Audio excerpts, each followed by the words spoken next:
good evening, everyone. I'm assuming everyone is from this part of the world. I can say Madhu, Gade, and all. Madhu is logging in from Switzerland, most probably. So, good afternoon, good evening, wherever you're logging in from. It's become so cliched these days. Just to set the context for some of the guests here, I'm not talking about the guest speaker, the others, and also some of the recent learner coaches. This is a Muse Art series, is a learning series. After a couple of months break, we are relaunching it in a new avatar. So Monday, Muse Art has become just Muse Art, but with a learning orientation. And it's a pleasure that we have today someone who comes in with wealth of experience, both in the corporate and the consulting, and a published author who's going to share his journey with us. Tram will introduce after I stop. Continued learning and business collaboration are the two cornerstones of the community of coaches that we belong to, right? Because once we sign up to become a coach, it's a commitment for lifelong learning. And we also we don't want to just keep learning without implementing it. So there's also an active business collaboration that is integrated into the ethics and values of the system. So this is one such initiative. That's one of the reasons why we have this speaker today, who is going to also give a business orientation to the journey. Right? We intend to keep this going maybe once for sure in a month, at least if not twice a month. Once in a month would be only for alumni. Hopefully once in a month, we plan to open it for guests like some of you have joined today. So keep a track on the events page of our website or the LinkedIn page or even the Facebook page. We would invite you to be part of this journey. Yeah. Thank you, and over to you, Tram, for an intro. So thanks, Subhash, for setting the context, and absolutely wonderful being back on Muse Art. So it's very refreshing to know that it's back on track. And it's no longer Monday. So yeah, whenever it happens. So it'll be awesome coming back and listening to all the beautiful speakers that have always been lined up, Subhash, Karan. Thank you so much. Quickly moving on to the speaker of the day. I met Venu probably mid-90s or early 2000s rather. He was GM materials in Sriram Fibers plant out at Manali. And the number of times I'd have gone to him to pick orders, I can't remember. So he's given me so many orders. He was such a kind client. But one of the most fascinating conversations during our discussions at that point in time, we became such good friends. It was no longer about what price Tram and, what product and all that. It's about the world and ERPs and, what's happening on the shop floor and stuff like that. And I still remember one standout comment which is stuck in my head all these years, which is to say, I can walk into a shop floor Tram now and I can tell you where there's wastage. That was an extremely insightful, fabulous statement, because I've been to many shop floors in my life before I moved on to IT and the other things. And for someone to be able to say that, you can look at a shop floor and say where there's wastage and how materials can be managed best. And from there, Venu, who was an extremely senior member of the SRF team, and he was one who was part of the founding team of the SRF Finance, which is a very, very solid NBFC, which practically started the NBFC culture in India. From there, I lost a bit of track with Venu because I went on a different path. And in fact, about 5-6 years ago, we reconnected. And Venu by the time was an extremely successful consultant. And then I slowly learned that he had quit his job at SRF, very paying, very highly experienced person. He took the plunge to become an entrepreneur. He left behind his business card and other things and started off on the consulting space, and has been an extremely successful consultant, built a business 18 years now, has a lot of colleagues who take care of the business, and he's just sitting back and writing books now. So that's Venu for you. Venu comes from IIT Kharagpur, and he did his master's with Jamanlal Bajaj, and lately he finished his PhD. And I would let Venu take over from here. I don't want to eat all those bits cake. So Venu, over to you. Thanks for being here today, and absolutely look forward to your wonderful book presentation. Guys, I've read his book. Absolutely fascinating cookbook for somebody who's gone through 35, 38 years of work experience, and then to come back and in retirement read his book and be so invigorated by reading his book. I thought it would be awesome for him to present today. Thank you so much, Tram, for those kind words, and Subhash also for the introduction. It is my privilege to talk to professionals like you. Okay, you're not ordinary people. You're people who have been successful in your lives. And it is indeed an honor for me to be speaking with you. And you have another characteristic that defines you at this point of time. You are now at a stage in your career when you're trying to do a pivot into something else, something new, which is going to carry you forward for the next 15, 20, 30 years. Okay, so it is at this point of time that I'm speaking with you. And I'm speaking with you with confidence because I have traveled the same path that you have. I was in an organization, for, as Tram said, for a long, many years. And I was fortunate that I was in a company like SRF, which gave one an opportunity to work in very diverse areas. So I have worked in every area of management you can think of, you name it, and I've worked in that area. So what it did for me was that it gave me a total 360-degree view of businesses, right? And that was what helped me to launch a consulting career. Now, a little while ago, Subhash talked about lifelong learning, and there is no greater evangelist for lifelong learning than me, because I believe that that is the only thing that keeps you alive. Okay, so if you want to be young, if you want to be always young, if you want to always match yourself against the brightest fellow you meet, then the only answer is lifelong learning. It's not like in my times. My time, lifelong learning was different and difficult because I had to travel to libraries to learn. But today you just need a computer in front of you or a phone in front of you to learn. So you have no excuse not to learn. So and I'm so glad that Subhash has started this concept of lifelong learning for all of you. And it is my privilege to speak with you. Now, I said a little while ago that you are in the edge of your, at a stage of pivot where you're trying to decide what you want to do next. Many of you may have decided, many of you may be at the point of deciding. So at this point of time, I would like to introduce to you my book. I didn't write this book for anything else than to share my experiences with you. And I've called it BYOB. Okay, BYOB was a name suggested by my son because he told me that BYOB stands for bring your own booze. Okay, no, I didn't know it. Okay, I mean, it is, so this book is addressed at youngsters like you. So, and then it also, of course, means be your own boss. So I was hoping that at least when a guy is walking in an airport, suddenly he sees BYOB and says, oh, let's see what this guy talks, is his new thing to talk about, the new types of cocktails that are in the market. And at least he'll come to my book and then he'll see the other line, break your shackles and be your own boss. So this is the hook. And so that's why I use the term BYOB. Now, what is this book all about? Okay, this book is addressed to people like you who are at a stage when you're deciding what to do next. It's not addressed to people who have not been successful in their careers. It's addressed to people who have been successful in their careers, who have got expertise, right?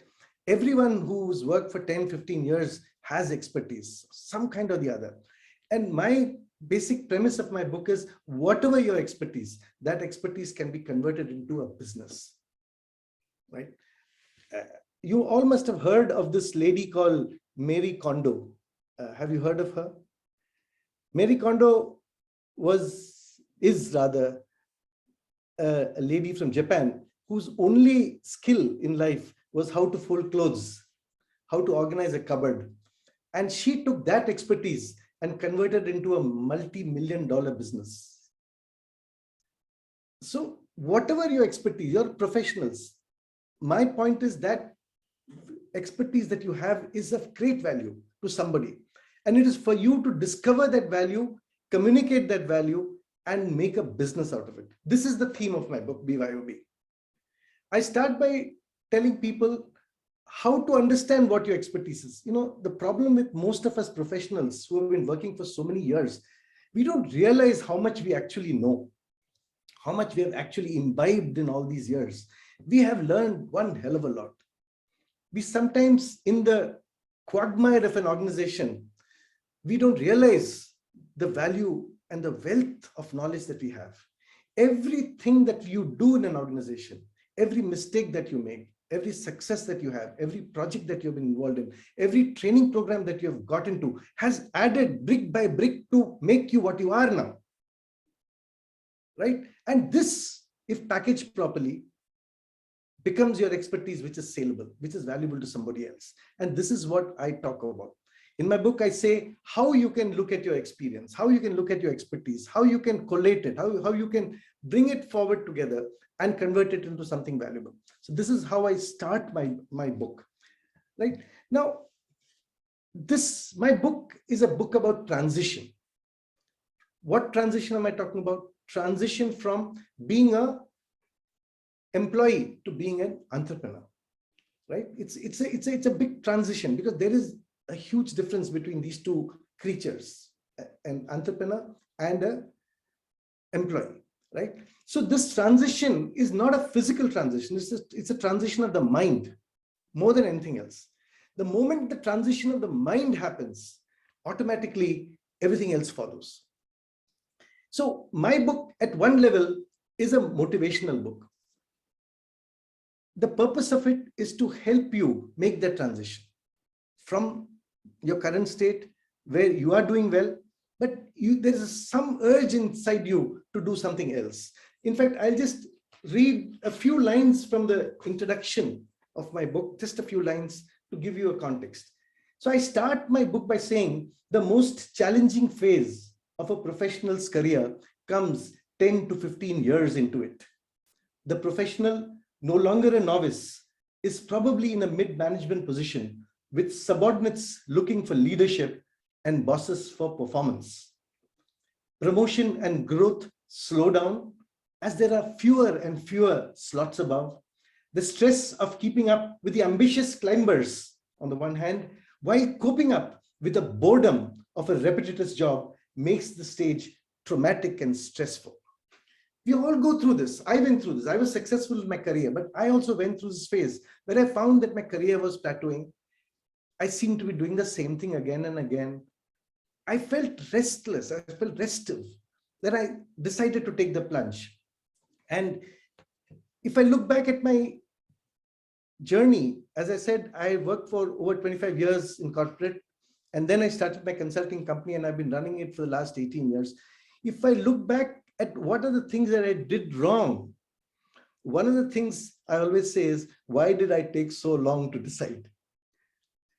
Okay, because it just gave me 15, 20 years of an exciting life.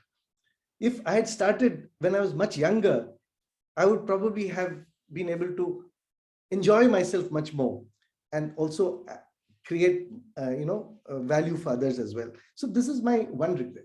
So therefore, friends, if you are at a stage now where you're deciding what you want to do ahead with your life, let me assure you that you know a hell of a lot.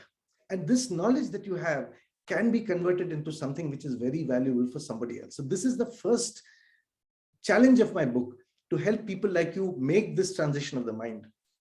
Now, what is this transition like? Let me tell you, the path is not all rosy.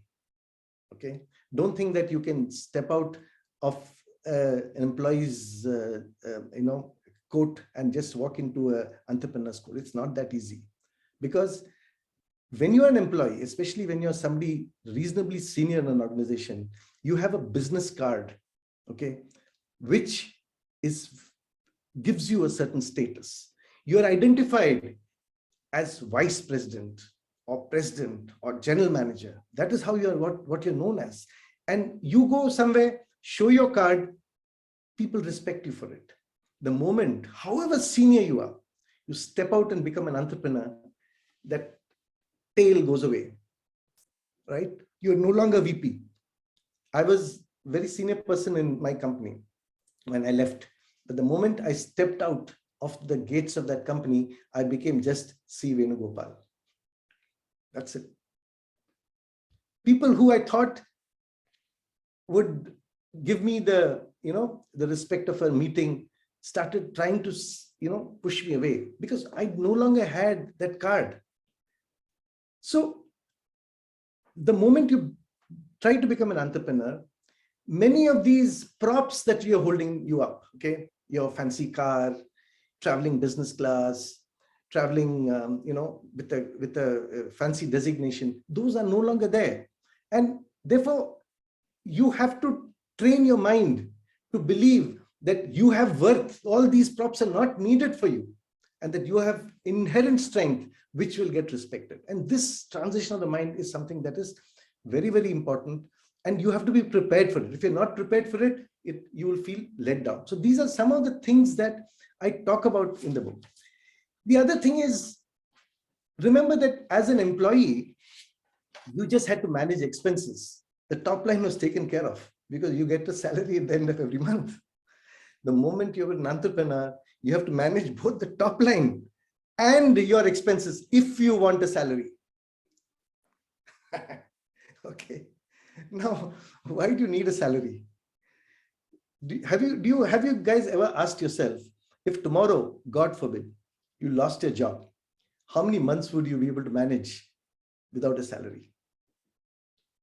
Right? Even because you have a certain lifestyle you're used to for 15, 20 years. You're used to a lifestyle, you're used to, a certain way of living. Your family is used to a lifestyle. By the time you are 15 years into the company, you may have liabilities like an EMI, you'll have children, wanting to do higher studies. All these liabilities are there. So, and you have to manage the top line, which is the revenue of your business. So again, in my book, I give clues on how you can do it, how you can manage your cash flows. I have given templates where these are things that I did. When I started my entrepreneurial journey, I created a cash flow statement for the next 12 months to know with my existing source of income, it could be some interest from fixed deposits or whatever, or some annuity. That is the top line, what my current expenses are. And if I had to maintain my lifestyle as such, I wanted to know which is the month when my cash register will run dry.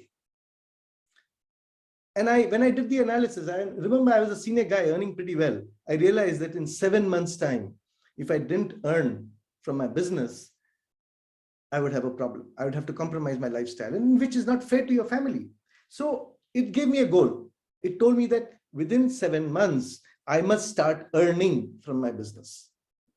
This type of a cash flow state analysis is very good for anyone who wants to start a business. So my book is full of tips like these. Tips like, what are the things that you should do? For example, the question that always comes to mind is, when I'm starting my business, do I have an office or do I not have an office? Because an office will cost you 10 to 15,000 rupees a month. So you may be tempted to think that I'll work out of my home. Now, let me tell you, it's not a good idea. It's not a good idea for yourself and for your client, because you need a certain formality. If you take up an office, there's a certain formality about it. You go there on time, you work there on time.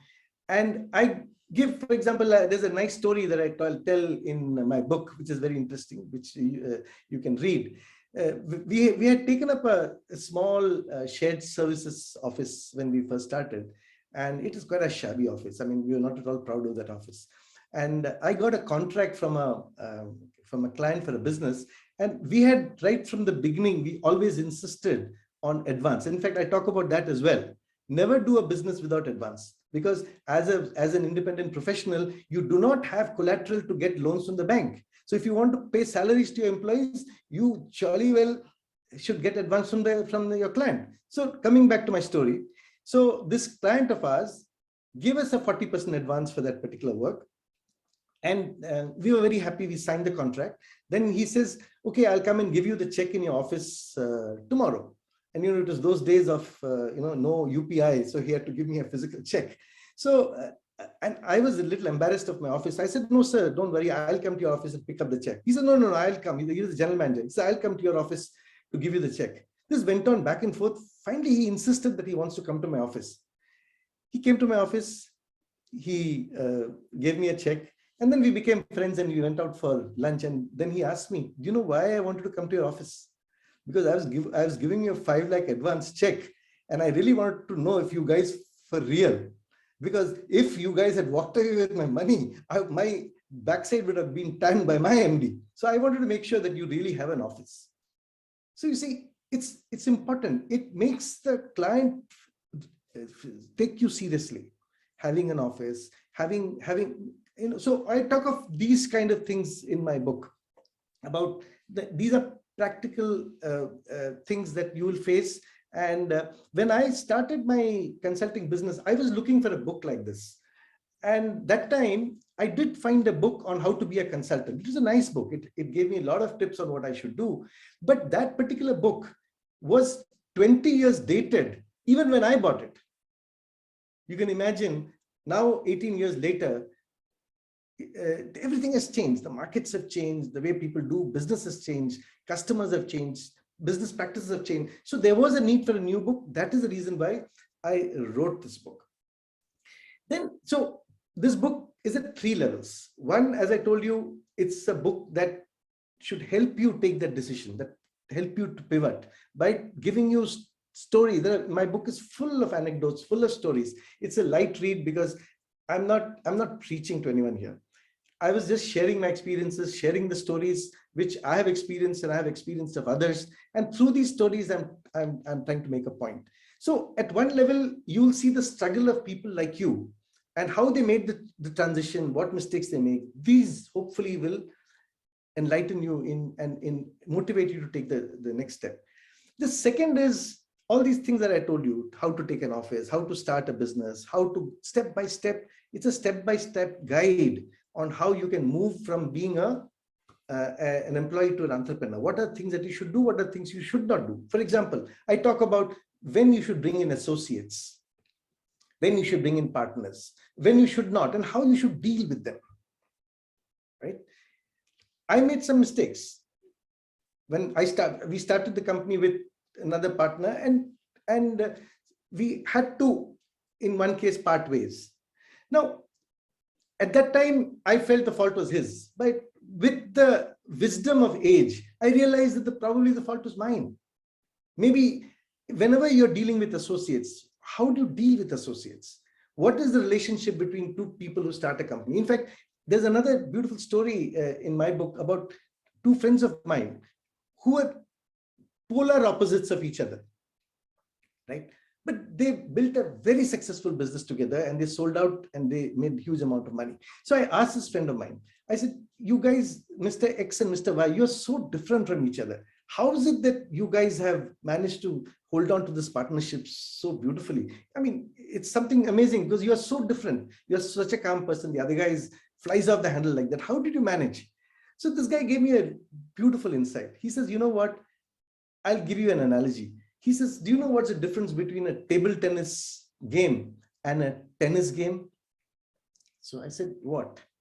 He says, you know, in a tennis game, you can pick up any ball you want. But in a table tennis game, every other ball you must leave for your partner, doubles. So he says, just like that, some of the balls you must leave.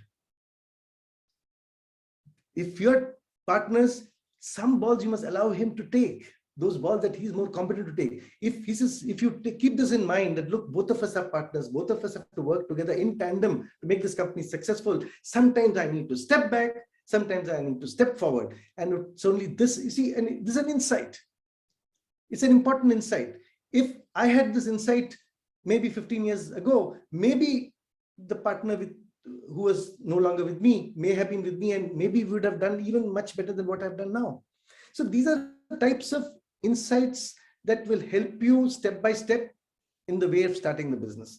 The third point about this book is my book is leaning a lot on consulting. I'm sure that many of you as coaches will slowly move to become business consultants as well, right?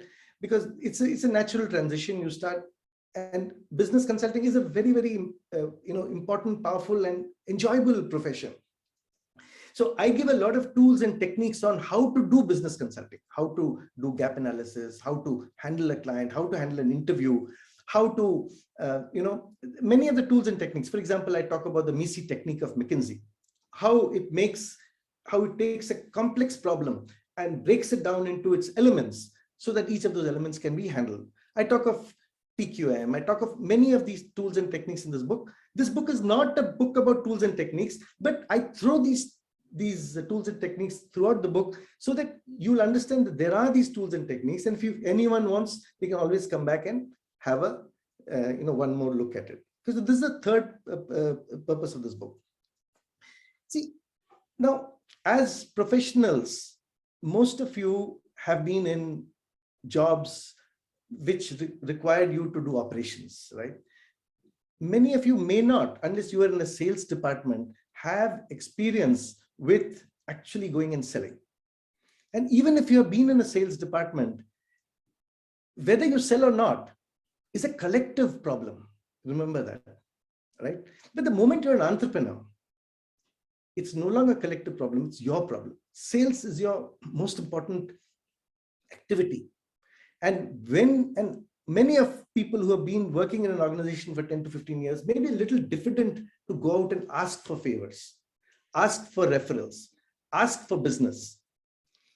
This, in addition to the transition of the mind, this is a big hurdle that many people find difficult to cross. So I suggest in the book various techniques of how you can increase your reach, how you can go and talk to a person, and how it's very easy to do so, and how each of these little steps build you as a person, teach you these skills which are very, very important.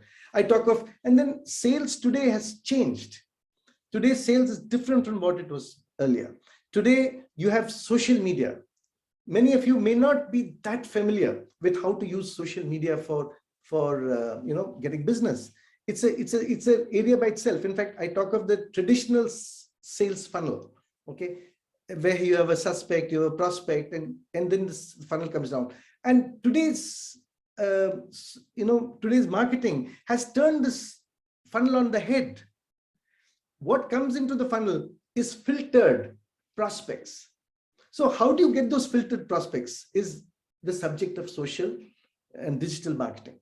These are the things that you have to learn, especially when you're doing services marketing, right?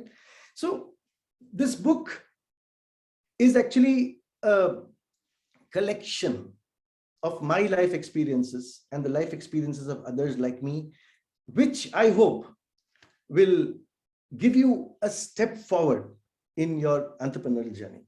Now, at the end of it, you may ask, is all this worth it? And let me tell you, sir, it is worth it. Okay. I mean, I worked in organizations for 28 years. I was successful, and it was a lovely organization I worked with. Okay. Colleagues were excellent. Bosses were good. I was happy. But these last 18 years have been incredible because every day is a new day. The kind of things that I've learned in these last 18 years is something that you will not believe till you hear from me. Not only that, my time was my own. I was not a prisoner of anybody else's time. In fact, it gave me time. When I quit the company at the age of 50, right? I started a company, and it gave me the time to go back to studies and earn a PhD. I registered for a PhD, and it took me six and a half to 7 years to get a PhD, but I could do all that because time was in my hand. I picked up new hobbies. I traveled around the world and must have consulted with hundreds of firms and helped many of them. Today, I can say with a great deal of happiness that these 18 years have been the most fulfilling in my life. And I want to share with you that it can be your life as well. And that is the greatest pleasure that I'll get if any of you read my book, and even if one of you decide to take the plunge and become a successful entrepreneur, nothing will satisfy me more than that. Okay, so I don't want to say more. I would welcome all of you to my website is, it's very simple. I was one of the first guys to get Gmail. So therefore I have managed to get cvenugopal@gmail.com without 1, 2, 3, 4, 5. So it's just cvenugopal@gmail.com. That tells you how old I am. Okay. I'm older than Google. So, and my website is also called www.cvenugopal.com. In that website, I talk about this book, and there's also an online store where you can click, and you will have the pleasure of having a signed copy from me.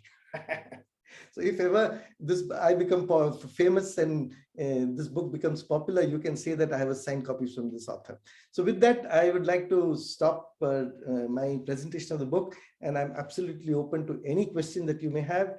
You can reach out to me here. You can reach out to me later as well. My number and credentials are shared. So I'll be very happy to be with all of you on this. So I'm open to any questions that you may have. I'll go first, Venu. Something that, for me, my friends here know that nothing is a coincidence for me. Everything, there is some purpose. So this morning, during my yoga class, my yoga instructor, the yoga teacher, yoga guru, is more like a guru than a trainer. He asked me, are you kind of wired 24/7, 7 days a week? So I'm very matter of factly, I said, yes. I mean, I think all entrepreneurs are, right? But when we connected to Yumi and Tram earlier, and even today you mentioned that, how you could find time and go and do a PhD. And when we connected, three of us, you also mentioned how much time this gives you. And frankly, that's not something that I see in most of the entrepreneurs, especially perhaps workaholics who have moved into the entrepreneurial space. So any thoughts on that? Any general thoughts? Yes. In fact, it's a pet topic of mine. Okay. Whenever anyone asks me, I always tell people, don't work hard. Okay. In fact, I not only did a PhD, I learned to play the flute. Okay. Starting from the basics. I also read hundreds of books all the time I found. Okay. And I feel that anyone can, because I don't think that anyone needs to work more than 6 to 8 hours a day if they work smart. The problem is if you look at I've done, and I'm not just shooting off my mouth when I say this, but I find that people in corporates waste an enormous amount of time. Okay, about 15-20% of a person's time is spent in meetings where they are not needed or they do not contribute. Just touch your heart and look at the 5 meetings that you attended in the last, say, 1 month, right? And tell me how much of the time did you actually contribute or you were required to contribute? And I'm willing to bet that you'll find that not more than 15% of the time. So which means you waste time in meetings, right? What else do you waste time in? You waste time. See, I'm also a business process reengineering expert, right? So if you look at business process reengineering, what does business process reengineering say? That if something can be done in X amount of time through BPR, you can do it in 10% of that time. 10% of the time, not 10% reduction, 10% of that time. Because a lot of the time is wasted, right? We waste organizations, we waste time in unnecessary bureaucracies, okay? In handoffs from one department to another, in the interface, where the ball falls within the interface. So therefore, if as an entrepreneur, you organize your work well, you can multiply your productivity 3 times. So therefore, you have that much time for yourself. And in fact, you must give yourself the time. I keep telling, in fact, I've written about this in a book as well. If you need 12 hours or 14 hours of your time to earn what you're earning now, what is the difference between you and a casual laborer, right? Casual laborer, if he doesn't work in a particular day, he doesn't get paid. Similarly, if you need to get paid, okay, you get paid 30,000 rupees a day and he gets paid whatever, 7,000 rupees a day, but so what? You're the same as him. So you need to be able to leverage. Unless you're able to leverage your time and be able to free your time for thinking, for growing, your mind has to be free. You have to learn something every day new. And for that, you need time. And I think this smart entrepreneurship is all about that, Subhash. I hope I have answered your question. Yes, Varun, thanks for that. Yeah. Any other question? Anyone? You can So I raise got your a hand. question for CV Gopal. This is Govindraj here. Hi, Mr. Govindraj, tell me. So I would like to understand the triggers when you are working for an organization. What are the triggers that ignite you to leave the job and go to the entrepreneurship? Okay. Thank you. Good question. I've gone through those triggers myself, so I can tell you, right? The moment you feel that you're not learning anything new is the time you should quit. Okay. Number two, the moment you feel that somebody is judging you, right? You should quit. Who's anybody else to judge you? Who's anybody else to give you an appraisal, right? You are 15, 20 years into a company, you are smart. And if somebody, you feel that you've done a good job and somebody is not willing to give you the space because he's judging you. And those are the times when, those are the triggers when you should leave. Most people, what happens is, see, a career cannot always be like a like a hockey stick. Okay, career cannot be like this. There are ups and downs in careers, no doubt about it. But you must ask yourself this question. See, a career is like a stock. Okay, if you are holding a stock, a share, right? You must always ask yourself this question: is the value of the stock increasing or is it decreasing? Similarly, in a career, you should ask yourself this question: by staying on in this job, am I adding to my value as a professional or not? If you find that no, you're not added any great deal of value in the last 2 years in your job, that is the time when you should start thinking of leaving. Because staying on without adding value continuously, year after year after year, your value will start to diminish. And you owe it to yourself to quit when you feel that is happening. I hope I've answered your question. There is one smart course when okay, people don't leave the organization, they leave the people. What do you think on that? They leave bosses. Absolutely. Yeah, they leave bosses. Yeah, absolutely. You leave bosses because as far as you are concerned, the organization is represented by the boss. But again, see, whether even if you have a lovely boss, a great boss, right? But you're not learning anything. You're nice, everything is hunky-dory. See, there should be a fire in the belly is the wrong word with all of us having acidity, but but I will still use the word. You must be charged. You must not feel that, oh my God, today another day, or that, oh, another 3 weeks have passed and what the hell. That feeling should not be there. At any age, you must feel that urge that to do something different, to do something new. And that is and if you feel that your organization is not giving you that, either you should leave the organization and definitely you should try and think of starting something on your own. So when this is Tram, switching gears on bosses and triggers, etc. One of the things that as coaches, when we set up practices, one of the things that all of us keep thinking about, all of us keep encountering as you meet customers and market and decide what you want to pitch and what you want to sell, etc., etc. Something about, the art of selling, the pricing, etc. So you talked about it at length in your book. So not with specific reference to pricing or selling consulting service, but as selling or pricing your business. If there are some insights that you can share as an entrepreneur stepping out. Yeah. See, I talk about, I have a whole chapter on pricing, and many of the people who have read the book have said that they have resonated with that particular chapter on pricing. Okay, just like Tram has said now. See, what happens is, many of us, again, I'll Tram, please excuse me, I'll talk about a little bit about consulting also. Okay, what happens is, if I ask you a question, right? You guys are all professionals and you're stepping out on your own. Suppose I ask you a question: how much do you think you'll charge for 1 day of your work? What do you think you'll answer? Think about that. Many professionals don't have an answer to this question. They don't know how much they should charge. Okay. Now, I have a little story about this in my book.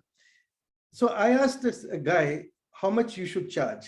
How much do you think? He was a young fellow who had about 10 years of experience. He was a quality consultant, and he was very tentative. I asked him, how much do you think you should charge? And he looked at it and says, can I charge 5,000 to 6,000 rupees a day? Very apologetically. So I said, why do you think? I asked him, do you know how much you cost your company now? Do you have any idea? So I said, you take your total CTC today in mid-management professional earns about 25 lakhs rupees. I said, you take 25 lakhs and you have about 1,500 hours of productive time in a company. Subtract from that the time that you spend in holidays, and when you're sick, divide the 25 lakhs by that number, and you'll find that you are today costing your company 20 to 25,000 rupees a day, and you want to sell your services at 5,000 to 6,000. It was a revelation to him. Most of us, so coming back to the issue of pricing, people don't realize that you can charge for your services, because the actual value that your client gets from your services is far, far more than what you're charging. In fact, we have a formula in our company.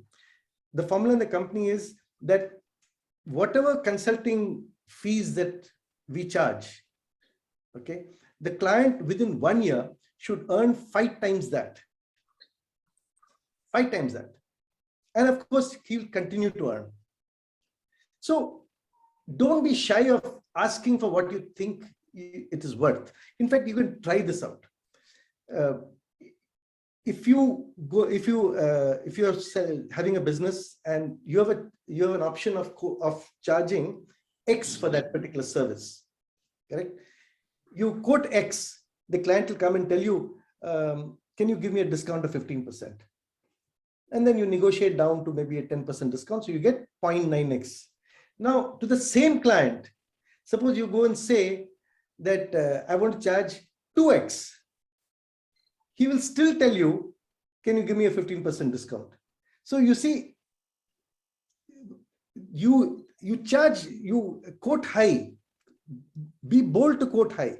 And once you quote high, you come down from the high quote, you cannot go up from a lower quote. See, there is one, in fact, I talk a lot about negotiations. Whenever you're negotiating with somebody, it's important to give a seed number. The final negotiation settles down around the seed number, right? Suppose we are discussing, especially in a consulting contract where there is no real number to work with. You're a new person, you're going to somebody. Now, you are interested to get, say, 15 lakhs for that consulting assignment. Okay. Now, you need to therefore start or put the seed in the mind of the client that you are wanting to talk around the number 15. If you leave it vague and he comes in, before you can say anything, he comes and says, I'm willing to pay 5 lakhs. Then you're stuck because you have to work up from 5 lakhs. On the other hand, suppose you leave a seed, you say that, look, assignment like this, McKinsey would charge 50 lakhs. I'm willing to do it for maybe about 20 lakhs. Now you see, you've put the number 20 lakhs in his head. He says, wow, 20 lakhs. No, that's too much. Can you bring it down? You get my point.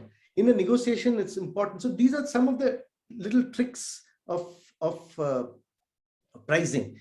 As a person who's not been an entrepreneur, who has worked in companies, you may feel a little diffident to ask for your price, but my experience in these last 18 years is ask and you'll get it. If you don't ask, you won't get it. So therefore, my suggestion here is be bold and ask for what you think you're worth. Tram, I hope I have given sorry. Now, we know there's a question from PK. I think he raised his hand. So PK.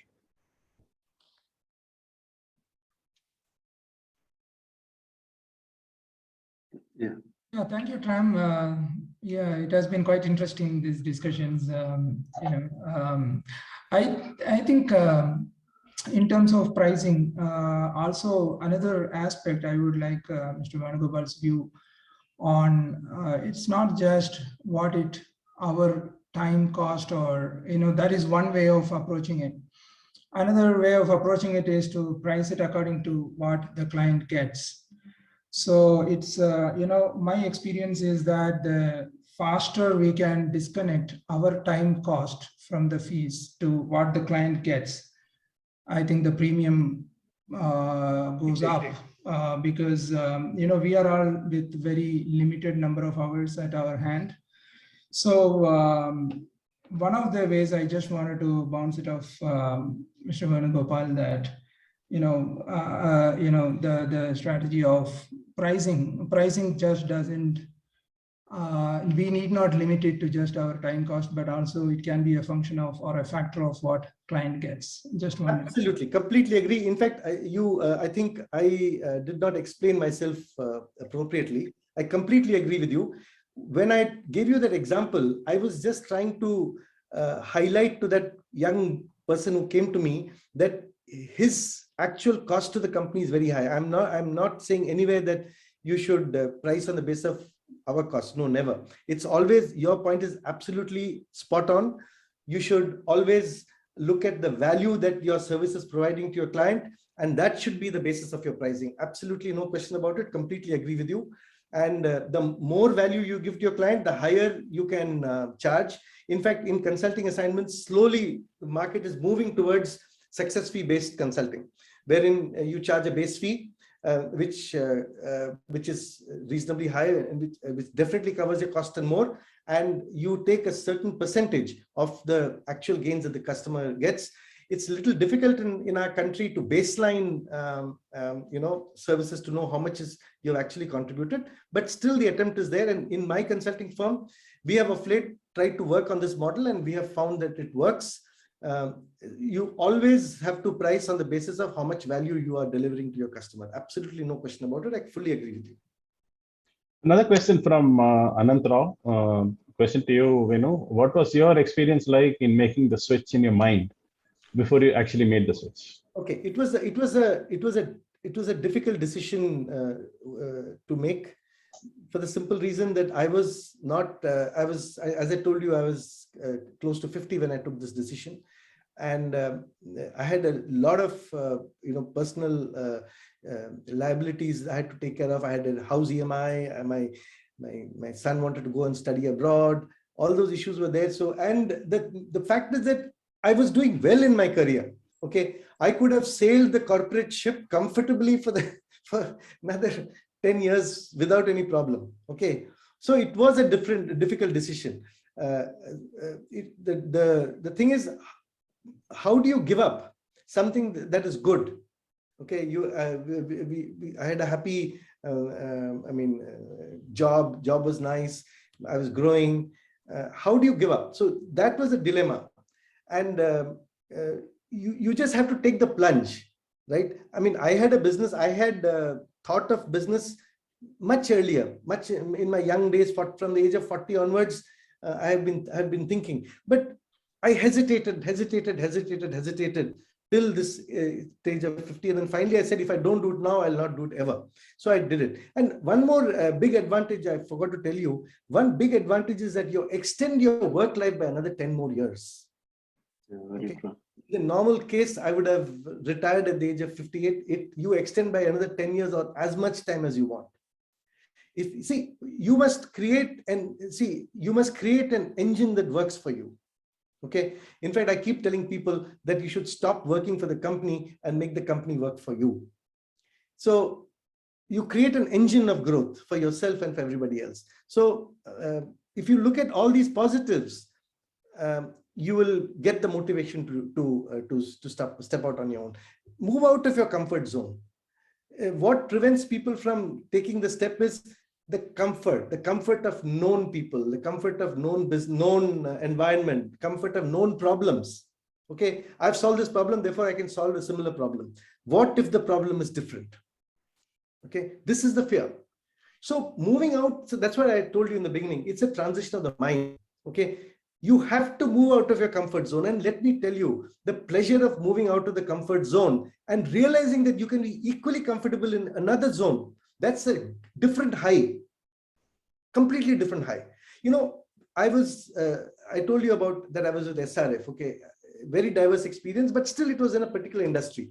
I have not done one consulting assignment in that industry. Do you know? Every assignment I did was in a different industry. Every assignment I did was something new. It was very challenging. Many of the consulting assignments we got was not something that we knew. We were stepping into new territory. But the one thing that we knew was we had the confidence that we will be able to learn the new thing. And within a 6 months' time, we'll learn to do that new activity as well as anybody else. It is this confidence that enables you to become a good consultant or a good business person as well.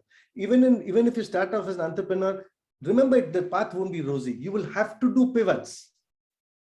You'll go in a particular way, things don't work, you have to pivot. You have to change. You have to give up what you knew and move into something that you don't know. And it is through these pivots that you build a solid business for yourself. And each time you do a pivot, you become that much stronger internally. And your strength, your internal strength is reflected in your external behavior. People start seeing that in you and they start trusting you. Ultimately, any business, whether especially in services, also in products, you are selling yourself. I don't want to be preachy about it, but believe me, the sale is you. When somebody gives an order, they are giving the order to me. I've had cases where we had no experience. The client said, I went to the client and said, we don't know this. He said, doesn't matter, but I know you. I know that you'll be able to learn and deliver better than anybody else. Therefore, I'm having the confidence of trusting you. And so can you. I hope I've answered that. Question from Shekhar, I think he's raised his hand. Thanks for that response, Venu. Now over to Shekhar. Mr. Venugopal, it's very, very thought-provoking. In a way, I'm envious of you. And bear with me for a minute. The reason why I'm saying this, because I always thought I was my own boss until I discovered that everybody else is my boss. My parents were bossy, teachers were bossy. After I got married, then my son came along, and then I realized that now I have grandchildren and I'm forever under the pressure from either the taxman or the current world techies. So I seem to be somewhere along the line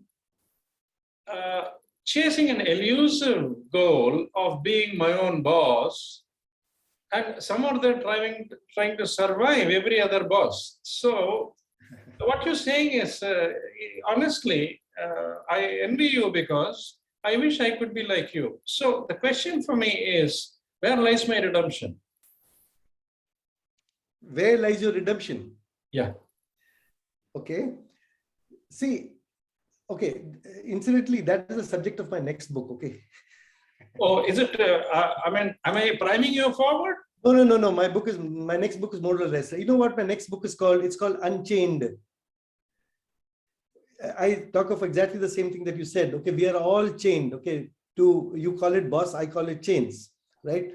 To all kinds of things, to the conditioning we have had, to the way we have been brought up, all those things. And therefore, ultimately, when I say be your own boss, what it means is that in spite of the fact that I have to listen to like you, I have to listen to my grandchildren as well, okay, and to the society and to the taxman and to my wife and to everybody else in the world. But in spite of that, there is a certain core within me, okay, which knows that I'm free. Okay, all those attachments, all those bosses I have are bosses whom I love to have. Okay, I love to be bullied by my grandchild. I enjoy my wife telling me what to do. But through all that, I know that I'm my own individual. I'm not, these boss relationships don't pain me. A boss relationship, when the moment it starts increasing your cholesterol levels or increasing your, your fight or flight syndrome and giving me stress, that's when it's bad. So when I say be your own boss, that's what I mean. I said, live your own life. Okay. I know what my life is. My problem is I don't know. No, I'm sure you know, but you need to. It's no laughing matter. I'm sorry. Yeah, we are of course we are living in a society. We have so many people we have to answer to. Absolutely right. I have no quarrel with you on that at all. But in spite of all that, if you can still be your own boss, isn't that better? No, I would love to be, but it's a concept, you see. Yes. And that's where my challenge is, because I wish I could be, but I'm not. Well, everyone has to climb their own mountains. So, So I would like to add from what Venu said to Govind's question, right? You gave, I mean, I picked up 3 elements at what stage you should make this transition. So, the answer that came to me was, if I'm learning, right, if I'm not being judged by these new bosses, for example, grandchildren to children to spouse and taxpayer, and if I'm adding value and knowing Shekhar well, these are 3 things that we are doing. Right? We are not, I know at least this is an achievement compared to a corporate setup or a work situation. Right? However good it was, like what Venu said, and many of us have been blessed also that way. But it's still about, am I learning? If I'm not being judged and if I'm adding value, you have made a shift. That's what I picked up. Yeah, just true. yeah. Yeah, in the interest of time, but a very thought-provoking question, Shekhar. Very, very powerful, and maybe Unchained is something that I'm also curious now what Venu has there. But yeah, it's a journey, right? I mean, there's just the pivot that again Venu mentioned. I made a note. We need to keep pivoting for sure. Yeah. For the benefit of everyone here, I've shared that link. I just looked up when Venu mentioned about his website. It is scvenugopal.com. I checked that, so you can make a note, order. Some of us are collecting books signed by the authors. We can buy them, get them shipped from Venu. Venu, thanks a lot for such frank sharing.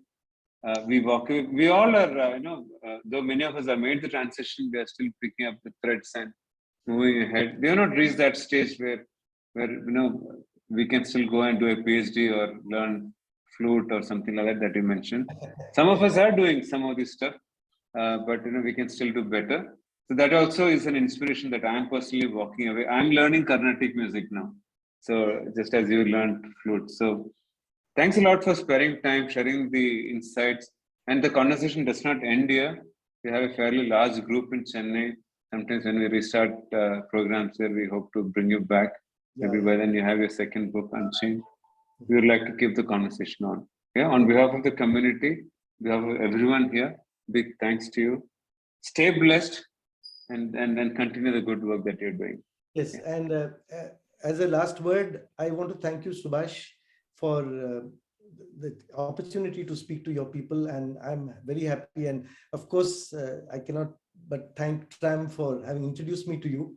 And Tram has been a very good friend, and we have shared lots of times together. And having an opportunity to speak to him and others like him is my pleasure.